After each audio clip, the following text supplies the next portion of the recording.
Hey there guys, it's Showcase Watches. Today doing you a video to say goodbye. I'm leaving YouTube. I am exiting the hobby and I just wanted to do a video just to say goodbye to everybody, subscribers to the channel, everyone who supported, and really just give an explanation as to why I'm leaving. So, as I explained on my channel, and to be fair, I've deleted videos from way back when I set the channel up, which was I think 2016. I started the channel to sort of document my journey through watches, help people, learn from my mistakes, report on things that I've learned. Just basically, it's a hobby. It's a hobby. And I've said from the start that, my wife got sick of me talking about watches, so I set up a YouTube channel so I could bore you guys about it. So ultimately what my aim was to go on a journey with watches, discovering new watches, finding new watches, trying different things, trying what I like, what I dislike, and ultimately ending with a three-piece. A three-piece final collection was my aim, and I've done that. I now know what my tastes are. I think I've had to do a lot of trial and error to find out what I needed to know and what I wanted to get out of this hobby. And that's what I wanted to just talk about with you guys. I'm going to be deleting my all the videos on my channel. Well, not deleting, but hiding. I'm going to make them private so that I've got them for my own personal use, my own personal reflection. I've got a lot of the videos that I did back in 2016, 2017, my early stuff. I've got those made private already, so I can look back on those, cringing at those. So yeah, so basically what's happened is I started in the hobby. I got a Tag Heuer. Like so many other people, I got a Tag Heuer Aqua Racer. This was back in 2009, I think, 2009. And then I played around with Tag. I got into Breitling. I learned a bit more about the hobby. I learned a bit more about watches. And I learned that Tag Heuer, although there's nothing wrong with them, just wasn't quite good enough for what I was wanting. So I went on to Breitling. My Breitling phase didn't last very long because Breitling just again wasn't my cup of tea. I finally found Omega. This is going back into 2012, and I got the Omega Seamaster Planet Ocean, the 42mm with the caliber 8500, the watch as worn in Skyfall. I love that watch, absolutely love that watch. I had that. I started to get into Omega. I started to learn more and more about Omega. This was back in the day when Rolex, Submariners, GMTs, whatever, they were all in the window. They were all readily available, excluding the Daytona and things. That's always been difficult to get. But the Submariners, the GMTs, the Explorers, Explorer 2s, all that was just in the window, available. And I tried numerous models on. I just didn't like Rolex. So I went down the Omega path, and I had the Omega Seamaster Planet Ocean. I had the Speedmasters. I've had Aquaterras. I've had different Omegas, and I still to this day love the brand.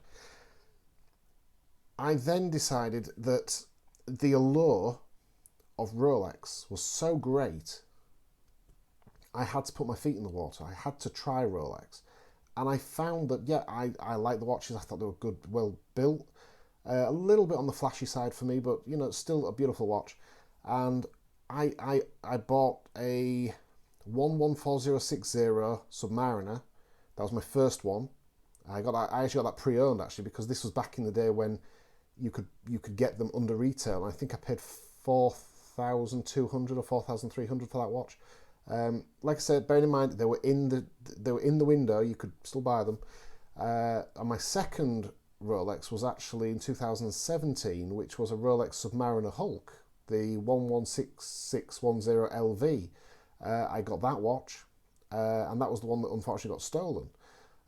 So I've done a whole video about that. It's on the stolen register. Hopefully one day that watch turns up again. But I had that watch, and then Rolex got a little bit bitter for me after that, because after that watch was stolen, I turned a little bit bitter towards Rolex. It was difficult to own a Rolex without thinking of the watch I had stolen. I got over that. It took me about a year. I had at the time my 114060. I wore it for a full year, and I had a one watch collection. I did a video, is one watch enough? I wore a no-date Submariner for a full year and was perfectly content with it. And it was all because the Hulk being stolen sort of poisoned the hobby a little bit for me. It soured the water, it soured the milk, sorry. It just muddied the water. It just wasn't, the hobby wasn't what it was prior to the theft. I got over it, and then in 2018, I got my Batman, GMT Batman, got that at retail. And then I had the big fallout with the authorised dealer because I found that the Batman was too flashy. The Centerlink's been highly polished, was just a little bit too much for me. I sold the watch after about 8 months of ownership. I sold it and I got, I think, £700 over retail for the watch. So this again was back in the day when the watches were, I had to wait, I was on a wait list for that watch. It took me probably about a year to get that watch, but maybe even less. But they weren't going massively over retail. They were going over retail, but not massive, not stupidly. They were doing probably about what Tudor's doing today, sort of a Tudor, I don't know, Tudor Panda is going over retail, but only slightly. It's not massively. So there was a bit of hype building around Rolex at this point. Then 2019, 2020, Rolex just took off into an unobtainable realm for me. They just started getting so expensive, but I kept on the Rolex bandwagon. All the meanwhile, I had Omega in the background. I always had my Omegas. I added to my Omega collection, and I built up an Omega collection with probably 23 watches in it. I always had Omega in the background, but Rolex, I was experimenting with Rolex and saying, can I get into it? What's this about? What's the hype about? Is it worth the hype? So I had Submariners, I had GMTs, I had the Explorer 1, the Explorer 2, I had the I had the previous Explorer 2, the 40mm, the 40mm version. I had the Polar Dial, I had the black 42mm version, I had the Explorer, I even got the Panda. I even got the Rolex Daytona Panda, and that was based on Austin Daniels, because Austin Daniels and I spoke, and Austin said to me, you probably need to get the Panda to sort it out in your head if you want the Panda, in a weird sort of way, because I looked at the Panda and thought, it looks beautiful. It's a beautiful looking watch. There was an allure to the Panda. I just loved it, and I pulled the trigger on a Panda. I got it was a good price. I got it for £20,000. This was in 2020. Yeah, 2020. I got it at 20,000. Ended up selling it. I made 5,000 on that watch. So it was just absolutely obscene how it increased so quickly. So I made a good profit on that watch. And slowly I started realising that the Rolex thing, it was finance. It was all investment. It was all... A Rolex stopped becoming a watch for hobby, for hobby and for pleasure. It started becoming more of a finance thing, instead of exchanging cash, you're exchanging watches for things. And all in the meantime, my Omega collecting was behind the scenes. I was doing my Omega collecting, I was doing my thing, I love my Omegas. That's my hobby, that was my passion. But I was submerged as well in the Rolex thing, learning about the watches and having one and owning it and wearing it and enjoying it, and then realising it maybe wasn't for me. And my tastes all adapt.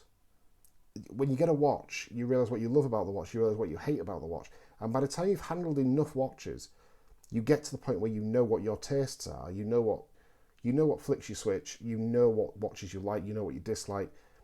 And I learnt that. So the entire experience has been invaluable to me.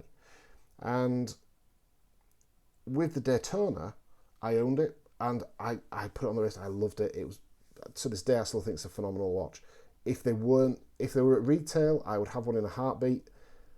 At the prices they're fetching now, they're just obscene amounts. They're not worth that money. They're not worth what they're fetching now. It's a beautiful watch. I'll take nothing away from the Daytona, but it's not worth the price that it's selling for.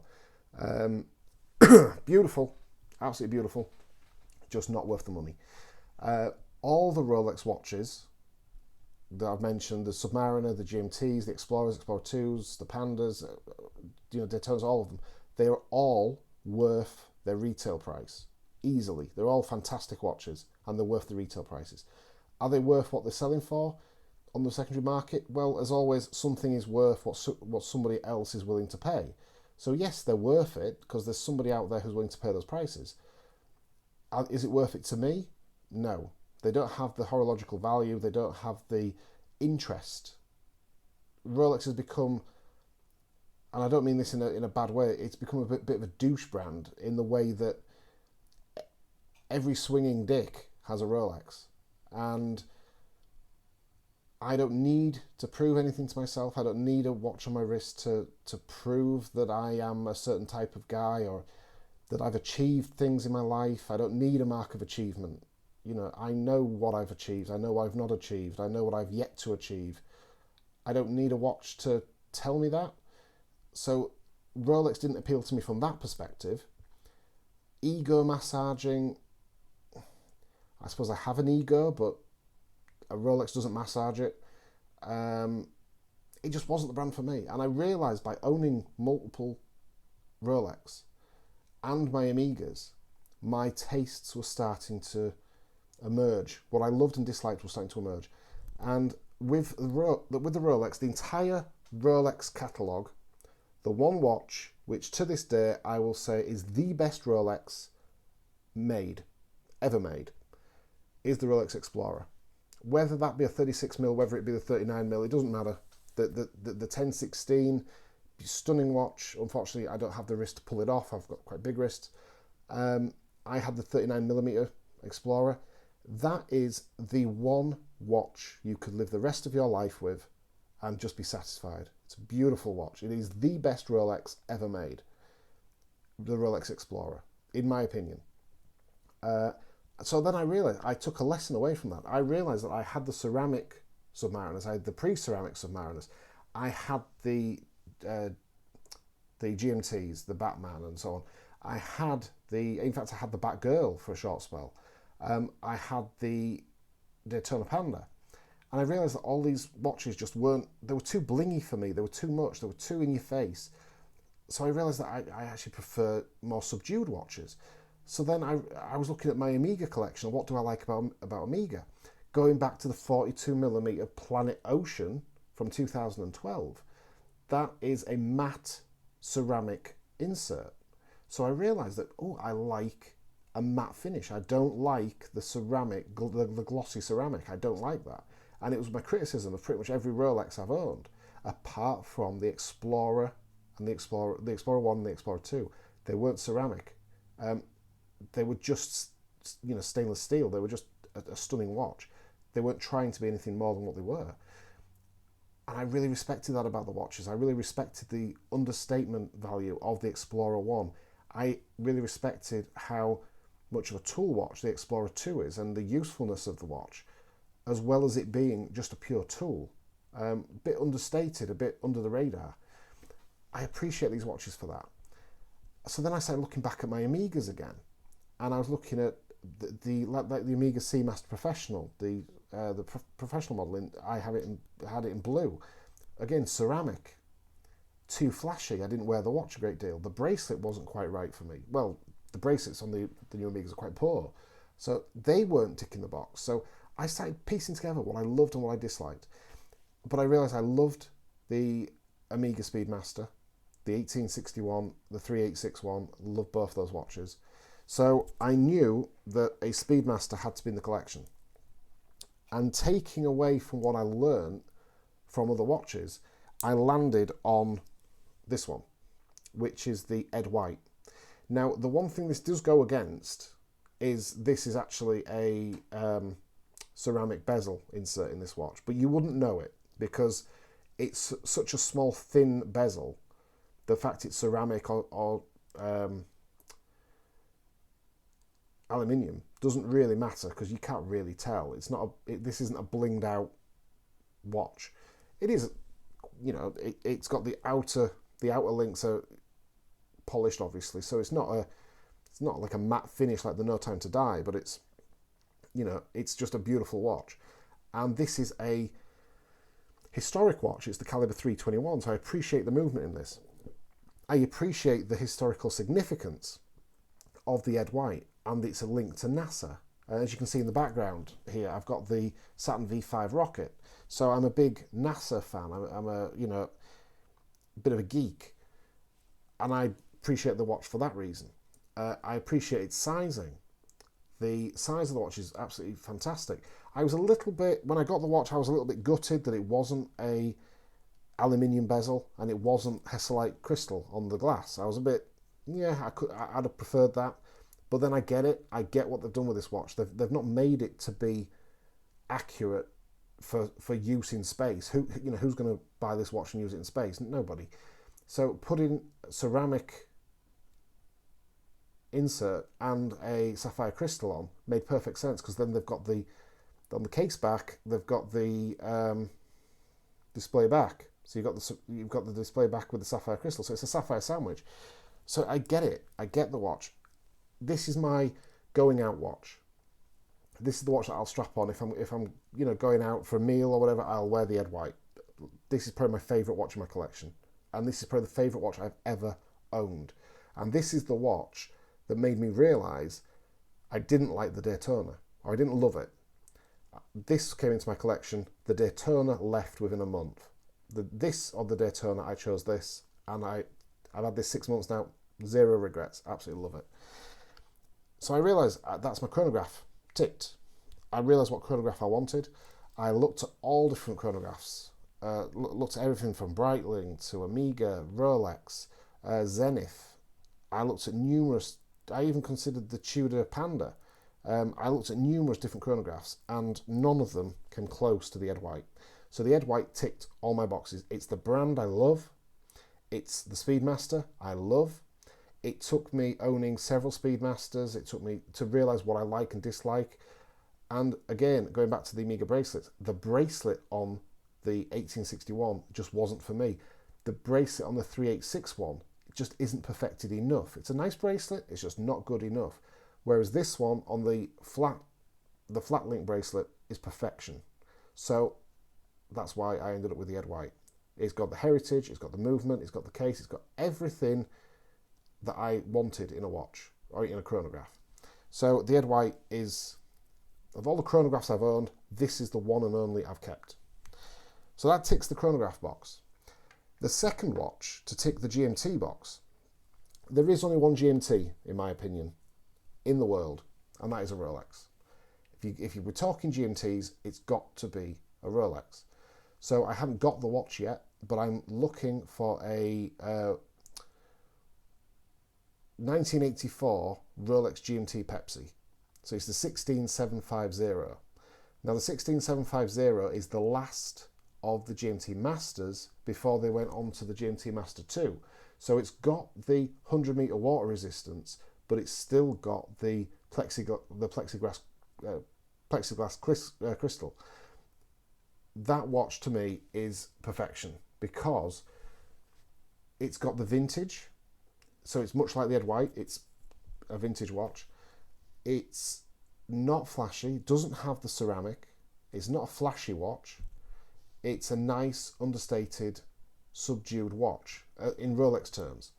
It's a true tool watch. The watches of today, 2021 and 2020 and all the way through to 2000, they've just not been, they've turned more flashy than tool watch. The 16750 is still a tool watch. Fair enough, you wouldn't wear it as a tool today because it is a vintage watch, you'd treat it as such, but at a birth year, 1984, 16750 would be perfect. That's the watch I'm on the hunt for. So I've not stopped collecting, I've not stopped buying watches, I just now know what I want.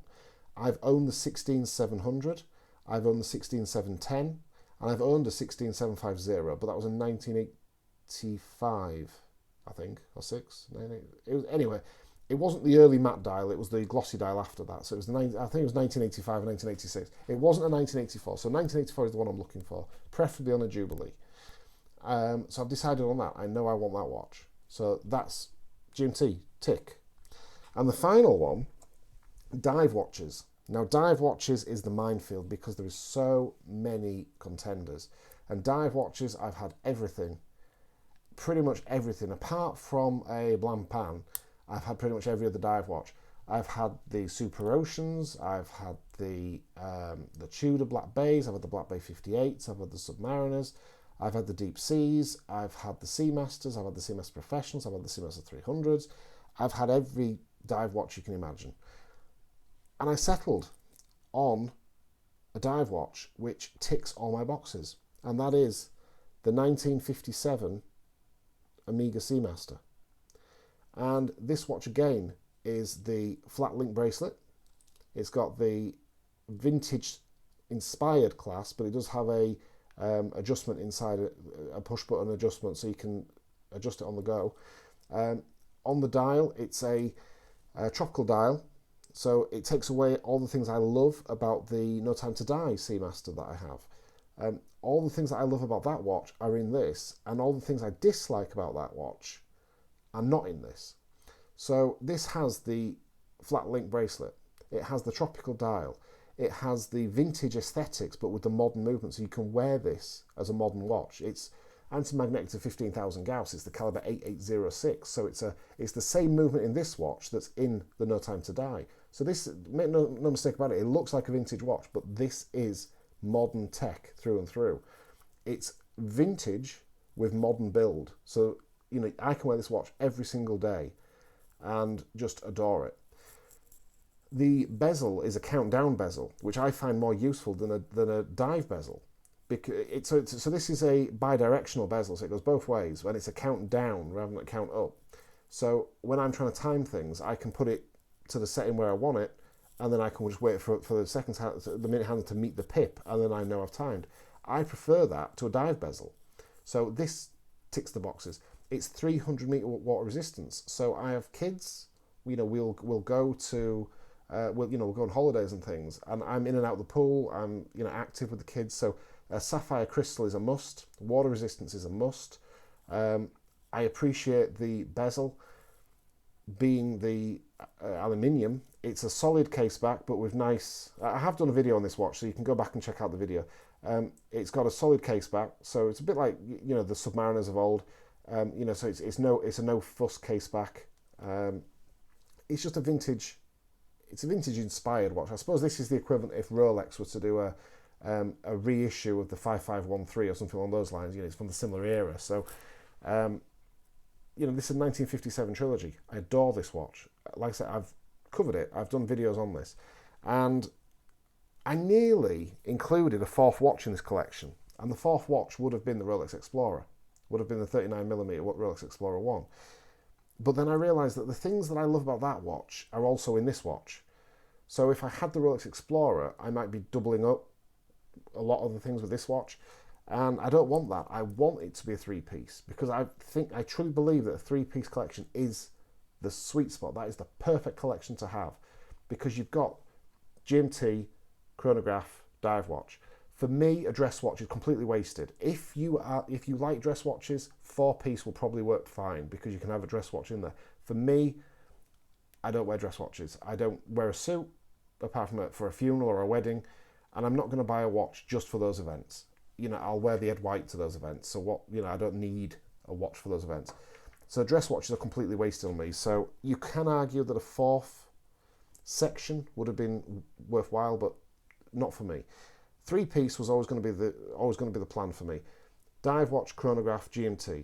I've got the 1957 trilogy. I've got the GMT Pepsi when it comes, and I've got the Ed White. They are my three pieces. That is my collection. That's it now. Everything else gone. I'm still selling off a few pieces. I've sold off the bulk of my collection. Still got a few pieces to sell. So if anyone's interested, let me know. I've got No Time to Die Seamaster, GMT Batman, 3861 Speedmaster, 1861 Speedmaster, Seamaster Professional. I've got the Rolex Explorer 40mm polar dial. What else have I got? I've still got a Sea Dweller. I've still got a few pieces, but the bulk of the collection's gone. But if anyone's interested in any of the other parts of the collection, send me an email. It'll be in the description, so send me an email. And if you're in the UK and you want to buy anything, let me know. So yeah, my collecting is basically done. apart from adding the GMT, I'm done. I'm not going to be doing any more videos because I've got nothing to do videos on now. My journey's done. I don't participate in the live streams as much as I used to. I'm not really in the chat a great deal. I'm just done, guys. The hobby for me has come to a point where I just want to now just go through life with my 3 watches and just enjoy the rest of my life. What worries me, and the reason why I'm going to cut the hobby and exit the hobby and exit the social media, exit the YouTube, exit everything, while you're still in the hobby, new watches crop up, it turns your head. And while now I've got the perfect recipe for a happy life, just to move on and just go through life with my 3 watches, if something crops up new from Tudor or from Rolex or from Omega, my head's going to get turned. I could end up selling one of these watches to buy the next one or adding it to the list or whatever. And then the journey starts off again. And I don't want to do that. I now just want to build memories with my watches. I don't need to... I have nothing more to do. I have nothing more to prove to myself in the hobby. I've got nothing more to achieve in the hobby, in my opinion. So, and not only that, I've got a busy life. I've got 2 kids, I've got a wife, I've got businesses, I've got properties.